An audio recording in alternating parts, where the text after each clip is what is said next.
May buhok na lumabas sa gripo ng apartment ni Sander. Pero ang mas nakakabahala at nakakakilabot, 3 linggo na pala nilang iniinom ang tubig na may kakaibang lasa. Sa isang lumang apartment sa Maynila, may 4 na palapag na gusaling tila iniwan na ng panahon.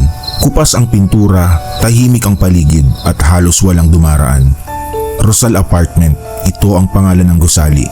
Mura ang renta, tahimik ang lugar, pero yung katahimikan na animoy may tinatagong sikreto. 2 araw matapos makalipat si Sander sa 3rd floor, napansin niya ang caretaker na si Manong Zoilo sa may hagdanan. May ikinakabit itong karatula. Walang imik ang matanda, ngunit tila may kakaibang bigat sa eksena. Bawal umakyat sa rooftop, ito ang mariing babala. Walang paliwanag, walang kahit anong detalye. Saglit na napatingin si Sander, pero agad din niya itong binaliwala. Bagong lipat kasi siya at sa lugar na iyon, sa mga matatalim na titig ng caretaker, may mga bagay na mas mabuti na lang na hindi iniusisa. Sa unang linggo niya maayos naman ang lahat, pero pagsapit ng 2nd linggo, napansin niyang may kakaiba sa tubig.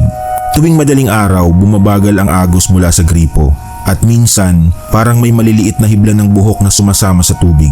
Inakala niyang bara lang, pero isang gabi habang nagsisipilyo siya bandang 1:00, bigla na lang tumigil ang agos ng tubig. Kasunod noon, may tunog mula sa gripo.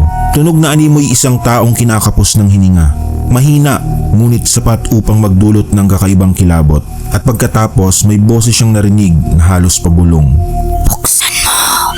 Nabitawan niya ang toothbrush. Pagtingin niya sa salamin, may tubig na tumutulo mula sa kisame sa likod niya. Pero nang lumingon siya, wala naman. Kinabukasan kinausap niya ang caretaker, si Manong Zoilo. May problema po yata sa tangke, mahina ang patak ng tubig at merong konting amoy. Tumigil ito sa pagwawalis, hindi agad sumagot. Dahan-dahan siyang humarap at tumingin ng diretso kay Sander. Luma na ang tangke, kaya ganun. May tinawag na ako mag-aayos, antayin mo lang. Pagkasabi nito, bumalik na siya sa pagwawalis at hindi na muling tumingin pa. Habang lumilipas ang mga gabi, mas lalong lumalala ang mga nangyayari. May mga yabag na animoy basang paa sa hallway.